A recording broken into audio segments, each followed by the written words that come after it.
आज एपरी व्यक्ति विषय कहवाक चाहे सारा ओडिशार बेस परिचित ताहांकर सेवा कार्य को देखी जाति विजाति समस्त तरली जाउछंदी।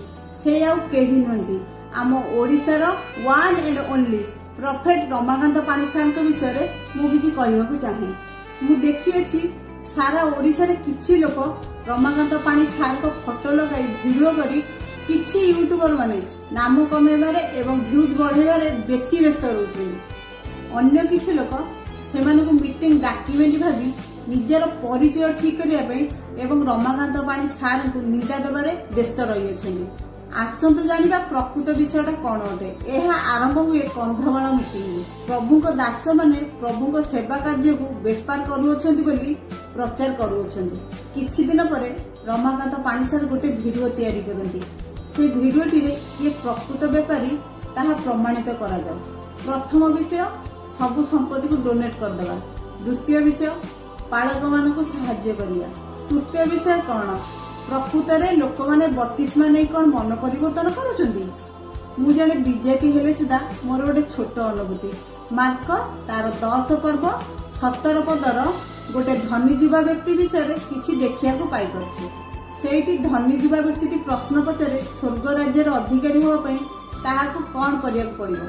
प्रभु जीशु तांको उत्तर दियंती पिता माता को समादर कर, चोरी कर नहीं, बेभिचार कर नहीं, एपरी अनेक आज्ञा सुनिला परे से व्यक्ति प्रकाश करती जे से सब आज्ञा को पालन करती। परिशेष प्रभु जीशु एकलୟରେ चाहि ताहार संपत्ति को दरिद्र मान को बांटी देवा पई कहती, किंतु सेई व्यक्ति मुह फेराई चली जाए। ठीक आज एपरी विषय एमानठारे देखिया को पाई पारुछु। जहा उचित उत्तर दबा आवश्यक ताहा न दे आश्चर्य कर्म विरुद्ध रे दिनक दिन प्रचार करिबारे व्यस्त रहउछन्ती। आउ किछि यूट्यूबर माने बत्तीसमा विरुद्ध रे एवं ता सहित तेलुगु नै एमानक प्रचार शैली रे जणा पडुछि एमाने रमाकांत पाणिसार को फुल टार्गेट करछन्ती। एथिरे प्रश्न उठे प्रभु जीशु कोन आश्चर्य कर्म करंती? से प्रभु अटंती, निश्चित आश्चर्य कर्म करिवे, किंतु काहा द्वारा करिवे? रमाकांत पाणिग्या जर्मनी रे ऐसाराम काटुथुवा चाकरी छाड़ी से को तेल बिक्री करने आसवे कि? आम परी अनेक विजाति माने से जगह को दिने क्षणे जाई प्रभु जीशु को विश्वास करबा एक साधारण विषय नुहे। कारण विजाति लोक माने ख्रीस्टियन ना सुनिले घृणा करती, किंतु रमाकांत पाणिग्या पची जाइतिबा सड़ी जाइतिबा पोक बाहरुतिबा घारे तेल लगाई सुस्थ कर दियंती। एई विषय को देखि अनेक विजाति माने एठारे पहुंचुछंती। घृणा करुथुवा लोक माने एठारे पहुंची प्रभु जीशु को स्वीकार करुछंती। एति सब विषय देखिला परे मोर कष्ट रहिछि जे ए निंदा देउथुवा व्यक्ति माने कोन प्रकृत रे सहाय्य करुछंती? कोन प्रभुंकर दासों को भेट करिछंती? कोन प्रभुंकर दासों को यूट्यूब माध्यम रे पॉजिटिव विषय को देखाई अछंती? आउ जदि किछि भी जदि नाही ताहाले आम मानक परि विजाति मानक परि एमाने बाधार कारण अटंती। जदि जने विश्वास रे बढ़ुतुवा व्यक्तिंकर जदि बाधार कारण अटंती प्रभु जीशु कौन कहती? प्रभु जीशु कहती एपरी व्यक्ति मानक गलारे गोटे चक्की पथर बांधी पानी रे बुड़े दबा आवश्यकता रही अछि। किंतु प्रभु को दास जे कि रमाकांत पाणिग्या गोटे वीडियो तैयारी कला परे पुनर्बार तांका वीडियो आसे नहीं। आम मतरे से जे विषय कहले ता काउंसिलिंग पई यथेष्ट थिला, किंतु एमाने पुनर्बार तांका विरुद्ध रे जाई प्रभु को वाक्य को निंदा करूछंती। जदि आपन को केही निंदा दियंती ताहाले आपन को केमिति लागिबो? कारण ईश्वर को वाक्य कहे जिहुदा 1 पर्वर 4 पद प्रभुंकर अनुग्रह को आपण विपरीत भाव में प्रचार करुछंती। जिहुदा पुस्तकर 1 पर्वर 8 पद प्रभुंकर आश्चर्य कर्म को भी निंदा करुछंती। द्वितीय पीतर 2:3 अनुसार आपण धन प्रति लालायत अटंती। जदि न था पालक आज्ञा को सहाय्य करबा लगी उत्तर रखि थांते। आपण को वाक्य प्रचार गोटे काल्पनिक गप परि लागुछि।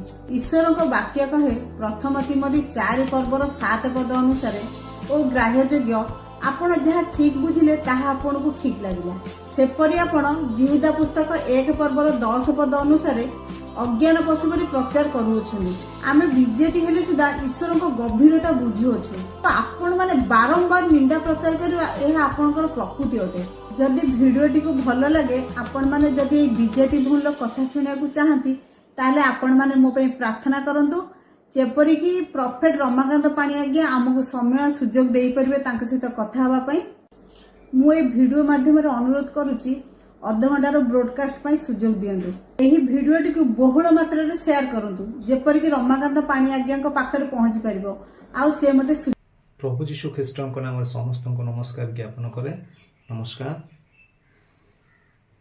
ମୁଁ ଲାଇଫ ଚ୍ୟାନେଲରୁ ଆପଣଙ୍କୁ ଏତିକି କହିବାକୁ ଯିବି ଯେ ଆପଣମାନେ ଯେଉଁ ଭିଡ଼ିଓ ଦେଖିଲେ ମୋର ପ୍ରିୟ ବନ୍ଧୁଗଣ, ଆମେ ସମସ୍ତେ ଖ୍ରୀଷ୍ଟିଆନ କିନ୍ତୁ ଗୋଟିଏ କଥା, ଆମମାନେ ଖ୍ରୀଷ୍ଟଙ୍କର ହୋଇପାରିନାହୁଁ।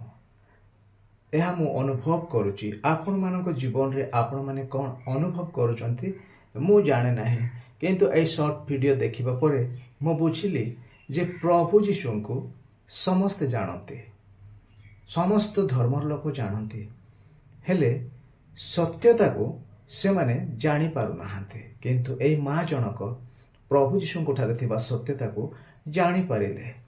ବରଂ ଖ୍ରୀଷ୍ଟିଆନ ମାନେ ବି ପ୍ରଭୁ ଯୀଶୁଙ୍କର ସତ୍ୟତା ଜାଣି ନ ପାରିଥିବାରୁ ଆଜି ପ୍ରଭୁ ଯୀଶୁଙ୍କର ନାମ ନିନ୍ଦିତ ହେବାରେ ଲାଗିଛି। ମୋର ପ୍ରିୟ ଦର୍ଶକ ବନ୍ଧୁମାନେ, ଆମମାନେ ପରସ୍ପର ବଚସା ନ କରି ୟୁଟ୍ୟୁବରେ ସେ ବିଷୟକୁ ଅପଲୋଡ ନ କରି ଆମ ନିଜ ନିଜ ଭିତରେ ଫୋନ ମାଧ୍ୟମରେ କୌଣସି ଯୋଗାଯୋଗର ମାଧ୍ୟମରେ ଆମେ ତାକୁ ସମାଧାନ କରୁ।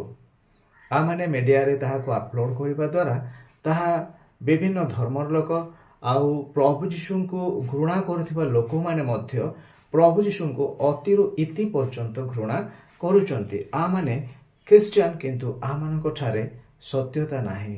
ଆମମାନେ ଦାଣ୍ଡରେ ପଡ଼ି ଯାଉଛୁ। ମୋର ପ୍ରିୟ ଦର୍ଶକ ବନ୍ଧୁମାନେ, ଏ ମା ଯାହା କହୁଛନ୍ତି ସତ କଥା ଯେ ଯୁବା ଧନୀ କଥା କହିଲେ, କେତେ ସୁନ୍ଦର ଏକ୍ସାମ୍ପଲ ଦେଲେ। ତ ଆମମାନଙ୍କ ଜୀବନରେ କାହିଁକି ଏପରି ଘଟୁଛି? ପରସ୍ପର ଭିତରେ ଥିବା ବଚସା କାହିଁକି ଆମମାନେ ଦୂର କରିପାରୁନାହୁଁ? ମୋ କୌଣସି ବାକ୍ୟର ସାରାଂଶ, କୌଣସି ପର୍ବପଦ ମୁଁ କହିବାକୁ ଚାହେଁନି। ମୁଁ ମଧ୍ୟ ଗୋଟେ ଶ୍ରୋତା। ଭିଡ଼ିଓ ଦେଖିବା ପରେ ମସ୍ତିଷ୍କ ମଧ୍ୟରେ କିଛି ପ୍ରତିକ୍ରିୟା ସୃଷ୍ଟି ହେଲା ଯେ ଏ ଭିଡ଼ିଓ ଯଦି ଭୂତମାନେ ମଧ୍ୟ ଇତସ୍ତତ ହୁଅନ୍ତି ପ୍ରଭୁ ଯୀଶୁଙ୍କ ନାମରେ, ତ ଏ ମା ଜଣକ ପ୍ରଭୁ ଯୀଶୁଙ୍କର ସତ୍ୟତାର ନାମରେ ସେ ମଧ୍ୟ ଇତସ୍ତତ।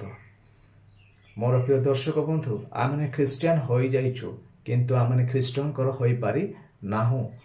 ଆମମାନେ ପ୍ରଭୁ ଯୀଶୁଙ୍କର ସତ୍ୟତା ପ୍ରଚାର ନ କରି ଆପଣାର ସତ୍ୟତା, ଆପଣାର ବିଷୟବସ୍ତୁକୁ ଆମମାନଙ୍କ ଠାରେ ଥିବା ନିହିତ ବିଷୟକୁ ପରିପ୍ରକାଶ କରୁଛୁ।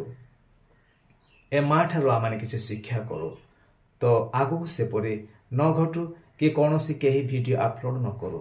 ମୋର ଏତିକି ନିବେଦନ ଯେ ଅବଶ୍ୟ ପ୍ରଭୁଙ୍କର ଦାସମାନେ ବାକ୍ୟ କହୁଛନ୍ତି ବହୁତ ଭଲ ବିଷୟ, ସେମାନଙ୍କ ହୃଦୟରେ ପ୍ରଭୁ ଯୀଶୁ ଚାଳନା ଦେଉଥିବାରୁ ହିଁ କହୁଛନ୍ତି, ଆଉ ପ୍ରଭୁ ଯୀଶୁଙ୍କ ଅନୁଗ୍ରହ ସେମାନଙ୍କ ଉପରେ ଥିବାରୁ ହିଁ ସେମାନେ ଆତ୍ମିକତା ବିଷୟ ପରିପ୍ରକାଶ କରୁଛନ୍ତି।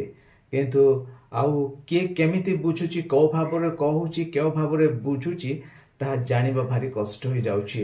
ଯାହାକି ତାହା ଆକ୍ଷେପମୂଳକ ବାକ୍ୟ ପରି ହିଁ ଶ୍ରୋତାକୁ ଲାଗୁଛି, ଆଉ ଯେଉଁ ଶ୍ରୋତା ଭାବୁଛି ମୋତେ ହିଁ କହୁଛି। ତ ଏହିପରି କେବେ ନ ଘଟୁ। ଆଉ ଯାହା କିଛି କଣ୍ଟ୍ରୋଭର୍ସିଆଲ ସିଚୁଏସନ କ୍ରିଏଟ ହେଉଛି ସେପରି ଖ୍ରୀଷ୍ଟଙ୍କର ଲୋକମାନଙ୍କ ଠାରେ କେବେ ସୃଷ୍ଟି ନ ହଉ। ତେଣୁ ଆମମାନେ ସମସ୍ତେ ମିଳିମିଶି ପ୍ରାର୍ଥନା କରୁ, ପ୍ରଭୁ ଯୀଶୁଙ୍କର ବାକ୍ୟକୁ ପ୍ରଚାର କରୁ, ଅନ୍ୟଥା କୌଣସି ବିଷୟ ପ୍ରଚାର ନ କରୁ, କିମ୍ବା ଆମମାନେ ଶୁଣିବାର ଉପଯୁକ୍ତ ବିଷୟ ଧରି ରଖୁ, ଶୁଣୁ, ଆଉ ଭୁଲ ବିଷୟକୁ ଶୁଣି ଭୁଲ ଭାବରେ ତାହାକୁ ବ୍ୟବହାର ନ କରୁ। ତେଣୁ ଅନୁରୋଧ କରିବି, ଆମମାନେ ସମସ୍ତଙ୍କ ପାଇଁ ମିଳିମିଶି ପ୍ରାର୍ଥନା କରିବା। ନିଜ ନିଜ ବ୍ୟକ୍ତିଗତ ଭାବରେ ଆମମାନେ ପ୍ରାର୍ଥନା କରିବା। ନିଶ୍ଚୟ ଶୈତାନର ସେହି କାର୍ଯ୍ୟ, ସେ ପ୍ରଭାବ ଯୀଶୁଙ୍କ ନାମରେ ଦୂର ହେବ। Thank you. God bless all of you my dear. Amen. ସମସ୍ତଙ୍କୁ ନମସ୍କାର।